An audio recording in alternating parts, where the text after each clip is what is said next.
Wabah virus corona bisa kita hindari bila mereka yang terkena penyakit ini melakukan isolasi diri.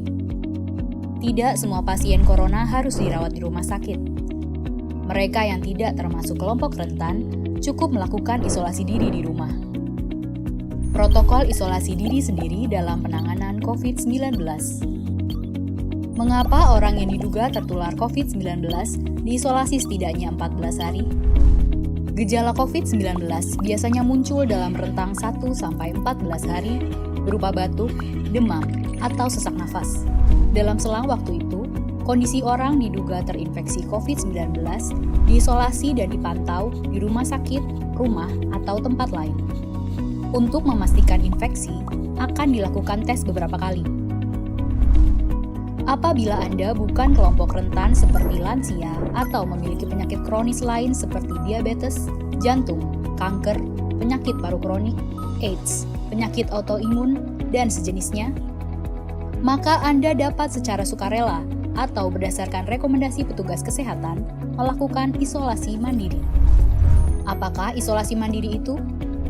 Isolasi mandiri adalah upaya mencegah penyebaran COVID-19 dengan berdiam diri di rumah sambil memantau kondisi diri kita, seraya tetap menjaga jarak aman dari orang sekitar atau keluarga.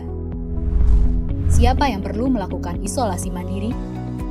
Siapapun yang memiliki gejala sakit seperti demam, batuk atau pilek, nyeri tenggorokan, atau gejala penyakit pernafasan lainnya, atau termasuk dalam kelompok orang dalam pemantauan atau ODP, yaitu orang yang pernah berkontak erat dengan pasien positif COVID-19 dan atau orang dengan riwayat perjalanan dari negara atau transmisi lokal COVID-19. Berapa lama waktu isolasi diri? Setidaknya selama 14 hari sampai hasil pemeriksaan sampel di laboratorium diketahui.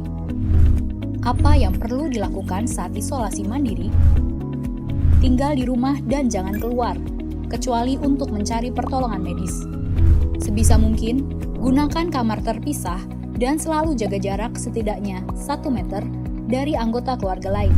Selalu gunakan masker selama masa isolasi diri. Ganti masker secara rutin apabila basah atau kotor. Lakukan pengukuran suhu harian dan observasi gejala seperti batuk atau kesulitan bernafas. Hindari berbagi peralatan makan seperti piring, sendok, garpu, dan gelas, perlengkapan mandi seperti handuk atau sikat gigi, dan juga benda berbahan kain, misalnya pakaian atau selimut. Terapkan perilaku hidup bersih dan sehat seperti makan makanan bergizi, rutin mencuci tangan dengan sabun dan air mengalir, serta melakukan etika batuk dan bersih. Upayakan berada di ruang terbuka dan berjemur sinar matahari setiap pagi. Jaga kebersihan rumah dengan cairan disinfektan, terutama untuk area atau permukaan yang sering tersentuh tangan. Hubungi segera fasilitas layanan kesehatan bila sakit memburuk, seperti mengalami sesak nafas. Apa yang tidak boleh dilakukan saat isolasi mandiri? Tidak boleh keluar rumah, termasuk untuk bekerja, apalagi ke ruang publik.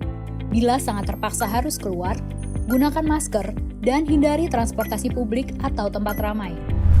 Tidak boleh berbagi alat makan, mandi, dan pakaian bersama anggota keluarga lainnya. Cuci peralatan makan dan pakaian secara mandiri, terpisah dari anggota keluarga lain. Bila harus berbagi kamar mandi atau mesin cuci pakaian, maka bersihkan dengan desinfektan setelah dipakai. Bagaimana menjaga pertahanan tubuh selama masa isolasi mandiri? Tetap terapkan pola hidup sehat, antara lain dengan makan makanan bergizi seimbang, perbanyak buah dan sayur, istirahat yang cukup, lakukan olahraga ringan, dan hindari merokok atau minum alkohol. Isolasi mandiri bukanlah sesuatu yang sulit, namun membutuhkan komitmen baik dari diri sendiri maupun keluarga dan orang terdekat. Orang yang menjalani isolasi dapat mengalami kesepian, kekhawatiran, dan ketidaknyamanan saat mengalami gejala sakit. Maka mereka perlu dibantu, didukung, dan diberi semangat. Mari saling berempati, perkuat solidaritas, dan bersama kita melawan corona.